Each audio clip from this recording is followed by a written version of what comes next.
एक आदमी अपनी आंखें खोलता है और खुद को एक अंधेरी, ठंडी और खतरनाक कंक्रीट की सेल में पाता है। और जब दीवार की तरफ देखता है तो उस पर 48 लिखा होता है। उसके पास केवल एक बेड, एक सिंक और फर्श में बीचों बीच एक रहस्यमय छेद।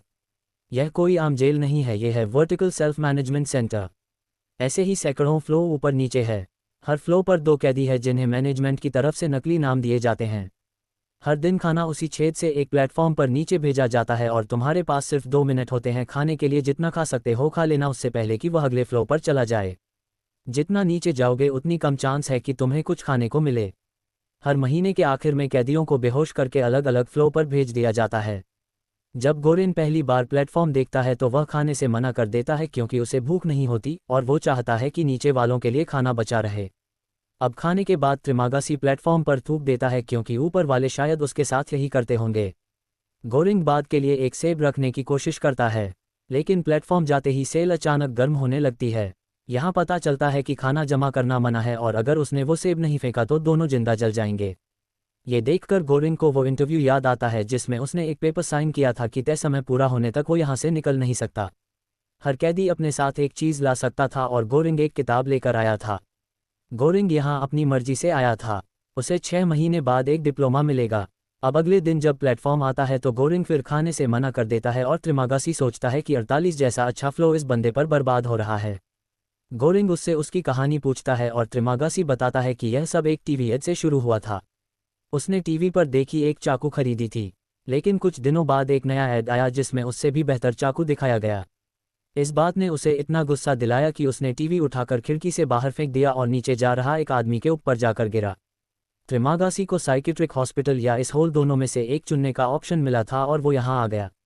वो कहता है यहाँ सबसे नीचे 132 फ्लो तक गया है और उसे पक्का पता है कि उससे भी नीचे फ्लो है क्योंकि वो नीचे तक देख चुका है। नीचे के फ्लो तक खाना पहुँचता ही नहीं होगा और वहाँ एक महीना निकालना इतना मुश्किल नहीं होगा। असली दिक्कत तब है जब 2 महीने लगातार नीचे मिल जाए। इस बात से गोरिंग डर जाता है और दूसरे फ्लो वालों से खाने को बर्बाद ना करने की रिक्वेस्ट करता है, लेकिन कोई उसकी नहीं सुनता। जवाब में त्रिमागासी नीचे वाले फ्लो में टॉयलेट कर देता है और यह भी बताता है कि वो अपनी चाकू भी यहाँ लेकर आया है। अगली बार प्लेटफॉर्म आने पर गोरिंग खाना शुरू कर देता है। अब ऊपर वाले फ्लो से एक आदमी नीचे गिरता है तो त्रिमागासी कहता है कि यह आम बात है, किसी को फर्क नहीं पड़ता। त्रिमागासी गोरिंग को उन सारे फ्लो की बात बताता है जहां वो रह चुका है और यह भी कि अगले महीने दोनों साथ ही रहेंगे। गोरिंग समझ जाता है कि शफलिंग में सेलमेट को साथ रखा जाता है और तभी उसे एहसास होता है कि त्रिमागासी ने पिछले महीने अपने ही पुराने सेलमेट को खा लिया था। जब प्लेटफॉर्म फिर आता है मिहारू उस पर बैठी होती है। गोरिंग घबरा जाता है उसे देखकर क्योंकि वह घायल होती है, लेकिन त्रिमागासी उसे अनदेखा करने को कहता है और बताता है कि ये हर महीने नीचे उतरती है अपने खोए हुए बच्चे को ढूंढने के लिए और वह हर सेलमेट को ख़त्म कर देती है ताकि अगले महीने अपने बच्चे के साथ पेयर होने का चांस बढ़ सके। ऊपर से गिरा वो लड़का शायद उसी का शिकार था। त्रिमागासी बताता है कि मिहारू ऐसी नहीं है, उसने कभी किसी को नहीं मारा। जब प्लेटफॉर्म अगले लेवल पर जाता है नीचे वाले कैदी मिहारू को पकड़ने की कोशिश करते हैं। गोरेन चिल्लाकर उन्हें रोकने की कोशिश करता है लेकिन ज़रूरत ही नहीं पड़ती, मिहारू खुद ही उन्हें ख़त्म कर देती है और प्लेटफॉर्म पर बैठ जाती है। महीने के आखिर में कैदियों को गैस से सुलाकर फिर से शफल किया जाता है। गोरिंग जब होश में आता है तो खुद को 171वें फ्लो पर बंधा हुआ पाता है। त्रिमागासी बताता है कि उसने गोरिंग को इसलिए बांधा है क्योंकि गोरिंग जवान है, ताकतवर है और उसे खुद को बचाना है। ऊपर और नीचे के फ्लोरों से चीखें सुनाई देती है क्योंकि लोग अपने नए फ्लो देखकर पागल हो रहे थे। अब जब प्लेटफॉर्म आता है तो उस पर एक अन भी नहीं बचा होता।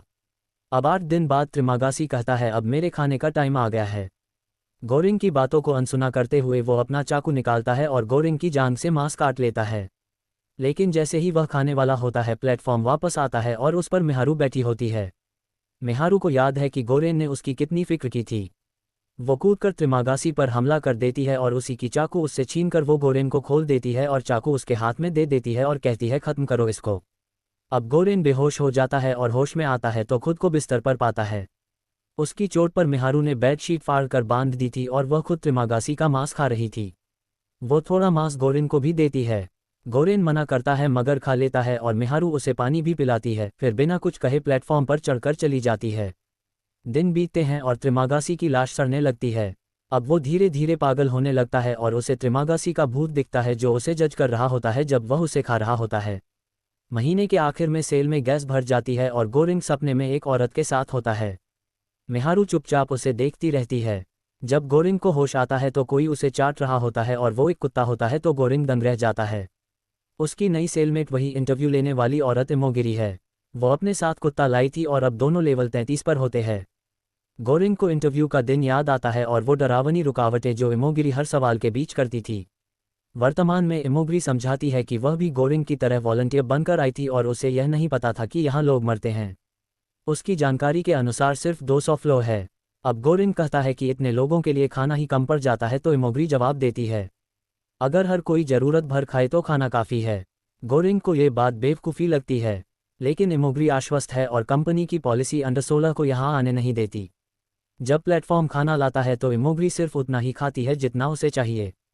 कुत्ते को खिलाती है और फिर 2 रेशन तैयार करती है ताकि नीचे भेज सके। लेकिन जैसे ही प्लेटफॉर्म नीचे जाता है, नीचे वाले उसे पूरी तरह नज़रअंदाज कर देते हैं तो गोरिंग कहता है एडमिनिस्ट्रेशन चाहता ही नहीं कि यहाँ समा पैदा हो। इमोगिरी को ये सुनकर बुरा लगता है, तो वो बताती है कि उसने वहाँ काम किया है और कोई दिक्कत नहीं हुई। गोरिंग याद दिलाता है तुम्हारे पास पावर थी और तुमने अपना सेलमेट खुद चुना। तो अब इमोगिरी हार नहीं मानती। हर दिन 2 रेशन बनाती है, हर दिन नीचे वाले फ्लो वालों को समझाती है और हर दिन इग्नोर होती है।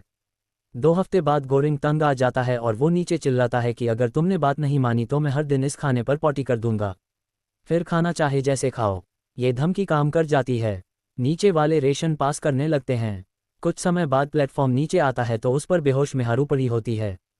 गोरिंग और इमोगिरी उसे उठाकर बिस्तर पर रखते हैं और उसकी देखभाल करते हैं, लेकिन कुत्ता खाना चुरा लेता है। जैसे ही प्लेटफॉर्म जाता है, सेल कड़कड़ाती ठंड से भर जाती है। गोरिंग को कुत्ते से खाना वापस लेना पड़ता है ताकि नियम टूटे नहीं और दोनों मारे ना जाए। रात में गोरिंग बिस्तर मेहारू को दे देता है और खुद फर्श पर सो जाता है। जब वह सुबह उठता है तो देखता है मेहारू और इमोगिरी लड़ रही होती है। मेहारू ने कुत्ते को मारकर खा लिया है और अगले दिन मेहारू प्लेटफॉर्म पर चढ़कर चली जाती है। गोरिंग इमोगिरी को बताता है कि मेहारू अपने बच्चे को ढूंढ रही है, लेकिन इमोगिरी कहती है मेहारू 10 महीने पहले अकेली आई थी, उसका कोई बच्चा नहीं है। मेहारू असल में एक एक्ट्रेस थी और कोई परिवार नहीं, कोई सहारा नहीं। वो भी गोरिंग की तरह ही वॉलंटियर बनकर यहाँ आई थी। इमोगिरी बताती है कि उसने सालों तक लोगों को यहाँ नीचे भेजा, बिना ये जाने कि असल में अंदर कैसा नरक होता होगा। उसे पिछले 3 साल से कैंसर था और जब उसे पता चला कि वो ये लड़ाई हार चुकी है तो वो यहाँ आई क्योंकि उसे लगा शायद वो कुछ बदल सकेगी। लेकिन अब उसे किसी चीज़ की परवाह नहीं है। फ्लो 33 के आखिरी दिन गोरिंग उसे खाने के लिए कहता है क्योंकि नीचे जाने के बाद शायद खाना मिले ही नहीं। पर इमोगिरी इतनी उदास थी कि बिस्तर से उठने का मन ही नहीं करता। अगली सुबह गोरिंग की आंख खुलती है तो वह खुद को फ्लो 202 पर पाता है, मतलब जितना इमोगिरी जानती थी उससे कहीं ज़्यादा फ्लो है। कहीं ज़्यादा ये सदमा इमोगिरी झेल नहीं पाती और बेडशीट से अपनी जान दे देती है। उसी समय त्रिमागासी का भूत फिर सामने आ जाता है और वो पूछता है अब क्या अपनी नई दोस्त को खाएगा।